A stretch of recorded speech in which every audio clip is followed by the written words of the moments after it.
Hi, welcome to Linux channel. See, after I shot my last video on building embedded Linux distributions and the regular distributions like Ubuntu, RHEL, etc. I got few queries, and also one of my follower who initially asked something like this in LinkedIn. Again, he asked few queries, and then I realized a few important aspects I missed in the first video. Hence, I thought I can do a small follow up, and I can cover a couple of aspects which I have missed to cover in this the first episode. See, in the first episode, if you haven't watched, I recommend you can watch. And generally I summarized in a way saying that we consider this embedded Linux distributions. One is this kernel tuner, and then more it is installed installed modular, so that you don't get everything right out of box. You install any drivers or any modules on demand, even any modules, not necessarily device drivers and stuff. So these things you install on demand. So I gave few examples with respect to OpenWRT and stuff. Other than that, of course, you have this runtime libraries, as well user apps and stuff. And most other things I also mentioned is lack of man pages and stuff like that. It's all done in an attempt to save disk footprint, so that it is in few MBs of install footprint rather than GBs. So this is what differentiates these embedded distros. So however, few things I missed. I thought I have to cover one important another aspect in embedded distributions are quicker or faster boot up time. As you know, Ubuntu, if you boot on a hard disk, of course in a SSD it boots in few seconds. But I'm saying a cold boot, not something you do hibernate and then you bring up. I'm saying it's a cold shutdown and then you boot from there. Okay, of course BIOS itself takes some time, but after that it's going to take for a while. But this is not the case for most embedded operating systems, so you generally boot quite faster. So one is also quick boot up time. And if you search, you find various white papers from a few companies. I also found long back, not now. There is a documentation from Samsung as well, because why they do is they generally do this camcorders and various gadgets. Sometimes they may have this fine-tuned Linux kernel, and then they make this white papers available internally, and then they may publish also publicly. Okay, so reduce kernel boot time. You have a fantastic documentation also from, see, for example, this NXP, there is a documentation, and I believe there is also a documentation from Bootlin as well. So let's see. Okay, yeah, this is NXP. This is quite popular, and you can see, and they discuss various aspects about reducing the footprint. And so this is really important for an embedded Linux distribution, so that it doesn't take a lot of time to bring up all the modules. And first of all, of course, as I said, you don't install all modules right out of box. It's mostly done on demand, so that's fine, but still you have to reduce this boot up time. So there is quite a lot of things you will find about this subject. So if you take a generic Linux and if you try to fine tune that, you have to be an expert to understand these things. If you do something from scratch, I'm not saying guys who take any Yocto build and take any BeagleBone or Raspberry Pi kernel and then they build. Of course, that is already pre-customized kernels. Actually, I'm not saying them. I'm saying the guys who work in board bring up and stuff like that, who who freshly port a vanilla kernel onto a board. So it is for them, they need to look for these aspects if they are especially beginners. Okay, you need to take care of this a lot. So there is this, and there is also a popular bootlin documentation is there. Let me search bootlin. Yeah, boot time slides. Let's see if that is that. Yeah, there is this, but I still remember there is another interesting documentation on this. By the way, I am going to attach all these links in the video description, so you don't need to much worry. Okay, so just have a look. You can see there is also a documentation from Bootlin, and again they cover various aspects, and it's almost like a rabbit hole. It is a never-ending quest. And again, it's very much dependent on the right now the kernel version versus the board what you deal, and stuff like that. So it's very much system oriented and stuff like that. So you need to take some time and understand, and get a picture how these things are can be approached. So this again I can attach, but let me see if I can still find the one which I referred. Timing, boot time reduction techniques, both are similar, both are same. Boot time optimization, this looks like another document. So again, this I will attach it there. See, you can see there it's discussed in some conference, Europe conference 2019, and let's just find the one which I am looking for. Let me see in images. Bootlin, boot time. There is also a document saying that kernel from 0 to 0. Yeah, I believe that's the document I'm looking for.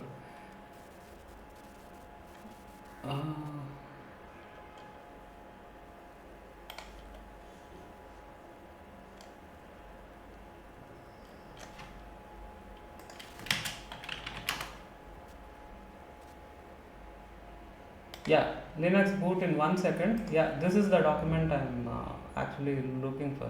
Yeah, this is a fantastic document. This you can refer. It's done in a very nice way, and I have done even some techniques. I mean I have adapted some of these techniques as well. So this again you can refer.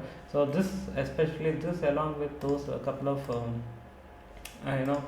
PDFs, URLs I'm going to attach in this video description. You can have a look. Okay, so one is the most important thing is boot time reduction. So there is no question out of it. Okay, if you see fundamentally, if you boot for instance Ubuntu server, if the network interfaces are not connected, then it is going to take hell a lot of time, and it will wait there, and then it will eventually come up. But this generally doesn't happen in the case of any embedded Linux distribution. Even it has network interfaces. See, I can right away show.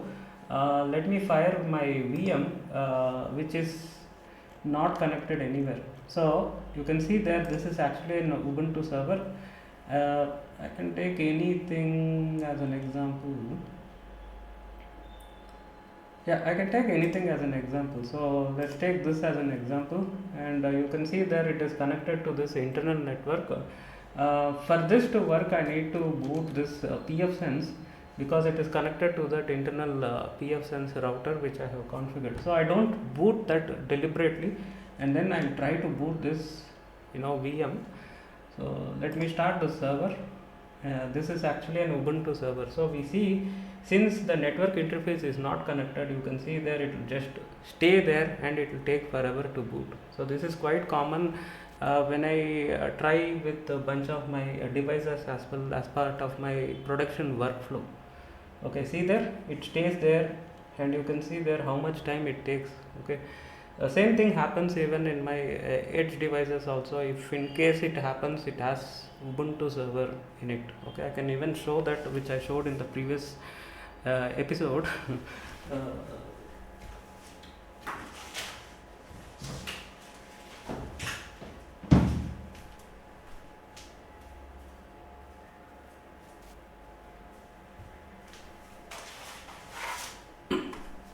Yes. Yeah, this one. So I don't have it in my place. So this one, this I can even run Ubuntu server. Same thing happens if I don't connect any of these ports. It will take forever to boot. Okay. So that again,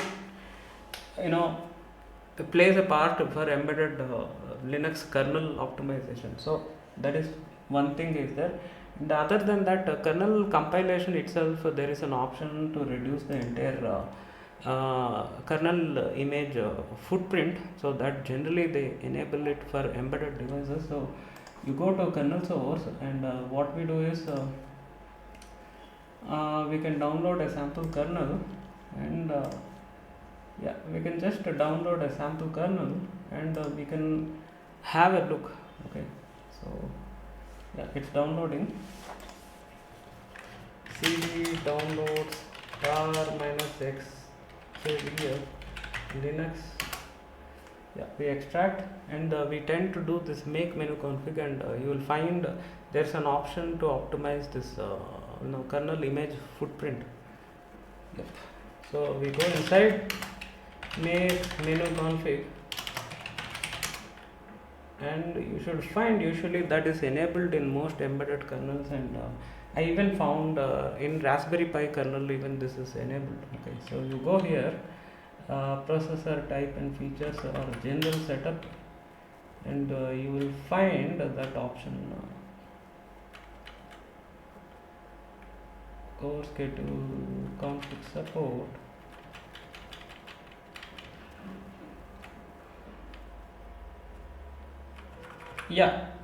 Compiler optimization, that is there. Apart from that, as you see here, there is an option for embedded system. I'm not sure exactly what it does.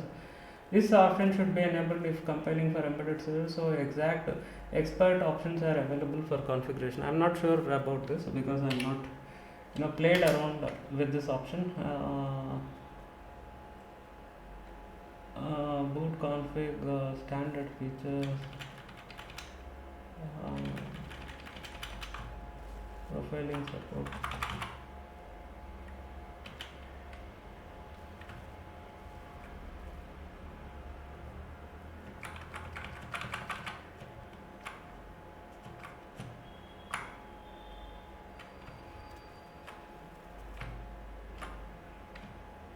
Of course, preemption model, like I discussed earlier, this is also plays a vital role.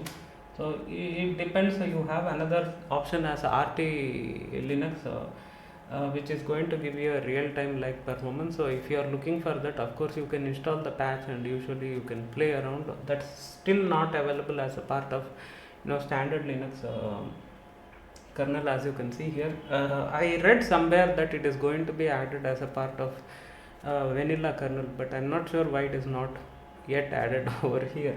So hence you can see the preemption model is there. Generally there is a tendency, if you have any server distributions, they compile with this option, versus desktops it will be this option, and then if it is low latency desktop, and again this is something extensively I discussed in the past, hence I don't want to much discuss over here. So if you find any Manjaro Linux or something, you find it is extremely smooth, extremely fluid to use, hence generally those kernels, they tend to compile with this preemptive kernel option. And same thing happens with Ubuntu Studio also. There's a distribution called Ubuntu Studio.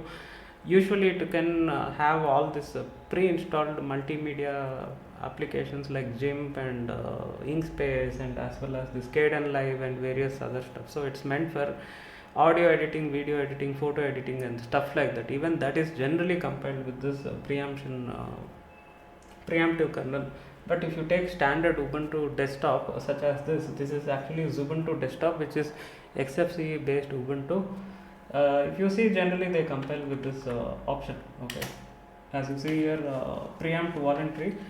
We can cross check by going inside the boot folder, cat config 28, and we do grep preempt, something like that. You can see there, preempt none, it is not set, preempt voluntary is set, config preempt is not set, which means that third option is not set. Okay, so we go back. So this is not set, it is compiled with this option. Okay, this is not the case, especially if you see Manjaro Linux. usually they compile with this option set to student. So in the case of embedded Linux, again you may have that as a config RT preamp, something like that. Okay, so you will find it out. I can search as config RT preamp, something like that. You will find yeah, preampt RT patch. So this is what I am talking about. So this is like I said, it's not part of vanilla Linux. Let's just find the references. Preampt RT. Yeah, config underscore preampt RT. So this should be available once you put this patch or something like that. So this is also quite common in embedded Linux distributions.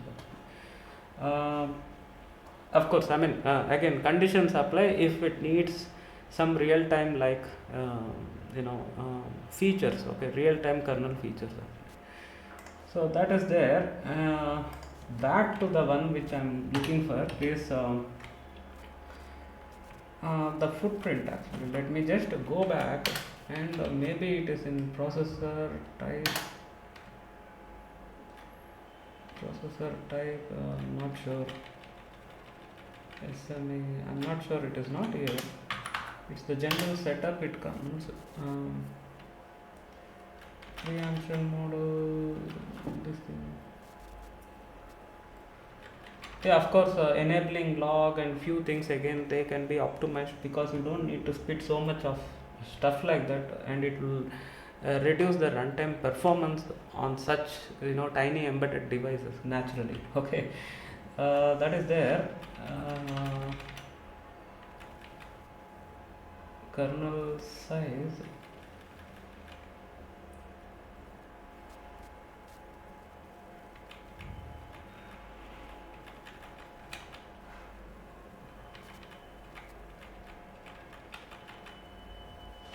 Let me search for size. Optimize for size. Yeah, option number 2. You can see there. Compiler optimization level. Yeah, this is the one. Let's go back and we can navigate from here. Of course, you can do from there as well. Yeah, you can see there. Optimize for size, optimize for performance. Yeah, this is the option I'm talking about. Usually, in these type of kernels, it will be compiled with this option, optimize for performance. We can click H for help and we can cross check with the Ubuntu config file. See H, optimize for performance. Okay, we check if this is how the kernel is compiled. Okay, see this is our config file. Okay, you can find it in a boot folder and you can do a grep and you should find it is also compiled with optimize for performance. So the one which is currently booted. Okay, versus if you go here, we go back, the second option is optimize for size. So if you compile in this way, it will tend to reduce the disk image of that kernel binary VM Linus actually. So something like that. You can press H again. You click H. Optimize for size is the label, and which we can search. It should not be enabled. Optimize for size is not set. Hence you can see there it's a conclusively we know that this Ubuntu kernel is not compiled with optimize for size option actually. So hence you will find that option. Usually I found Raspberry Pi kernels, if you go and you search search, it will be compiled with this optimize for size option. Actually it is quite easy. We can perhaps go to this official Raspberry Pi kernel build, go to this and you will find an official documentation. Okay, and they will have a mention where you can get this config file. You can see there it's there in the kernel path itself, and you navigate and you can you may do this make, and then it will create the config file. You just see that what is the option it is enabled. Since I have seen in the past, I am quite sure that it is compiled with the optimize for size, and I am talking about the Raspbian OS, which is around 2 or 3 plus years before whatever I saw. Okay, I am not sure about the current Pi kernel options. So again, things may change maybe as of now, but in the past, as far as I see conclusively always it's compiled for optimized for size, something like that. Okay, so you can cross check and you can compare, and same way if you have some beagle bone and you have some kernel build, you can again check these options and compare. And this is why I said in the last video also, you start with the general Linux distributions, like I said,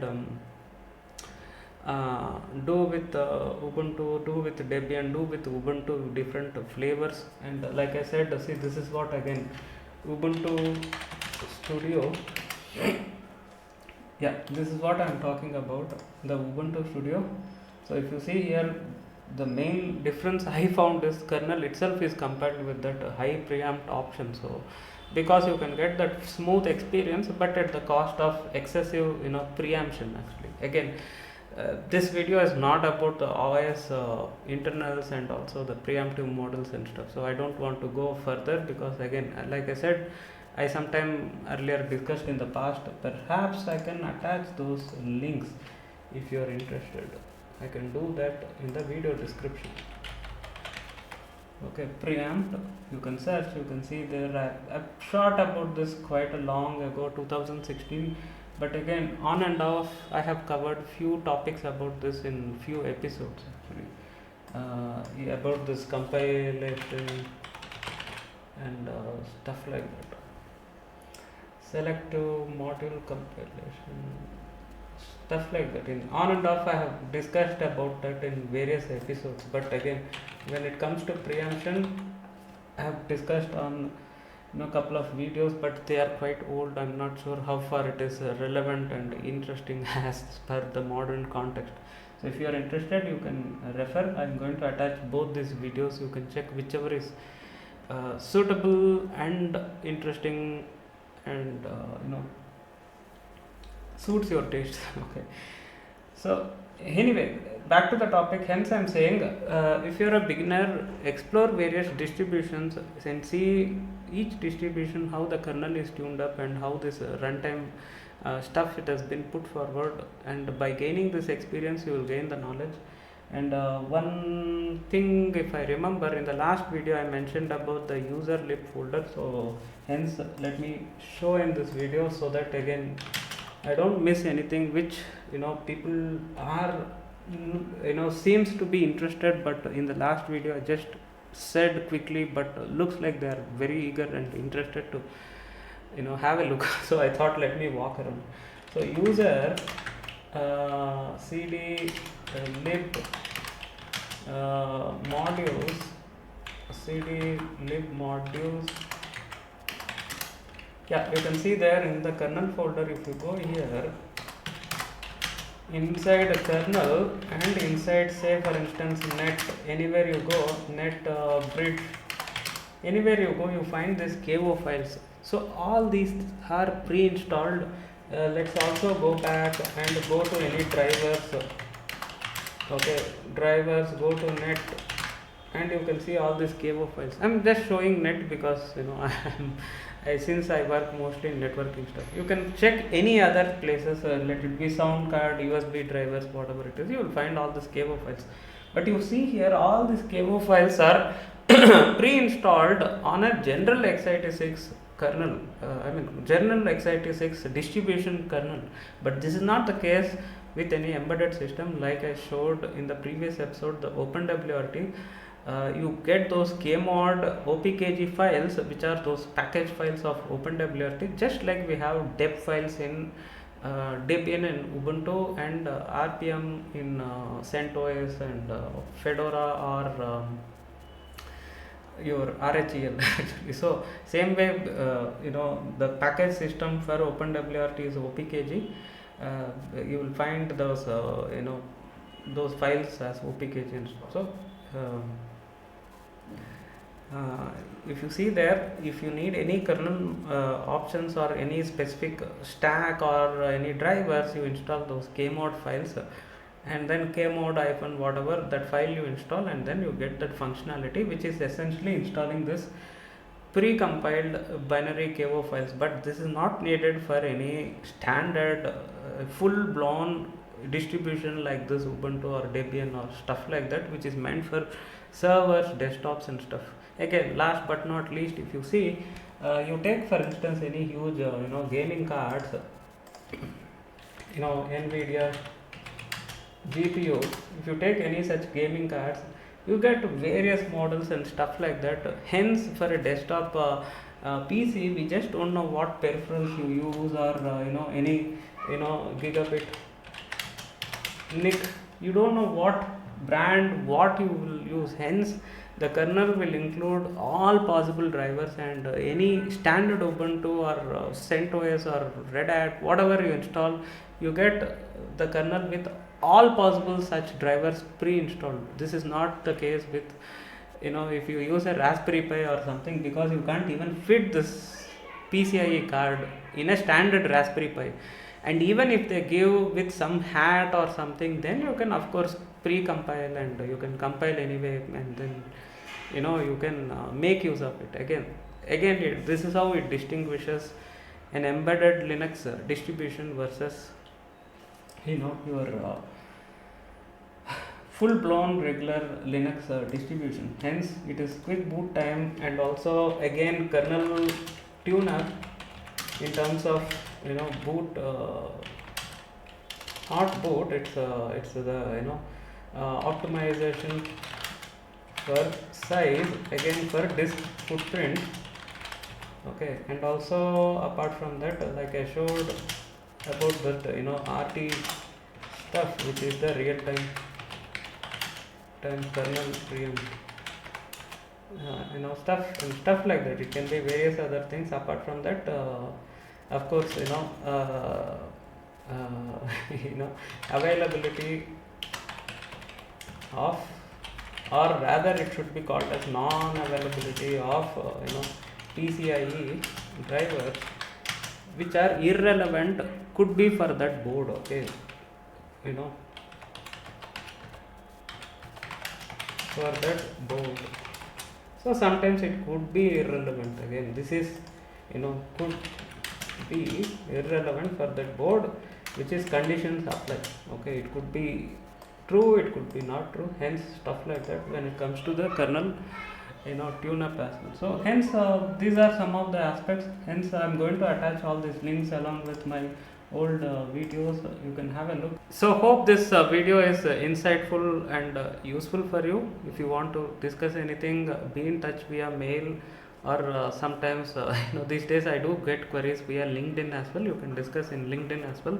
And if you have any small queries, you can discuss in YouTube comments. The reason I don't much encourage YouTube comments, of course I can get SEO from YouTube algorithm, but the thing I don't like about YouTube comments are you can't attach any images and references quite easily like we do in emails and at least in LinkedIn chat. Okay, so whatever is the medium, it is fine. Or of course sometimes I do get queries in WhatsApp as well. So you can discuss in any of these mediums. Okay, thanks a lot for joining me. Stay tuned. Have a nice day. Bye bye.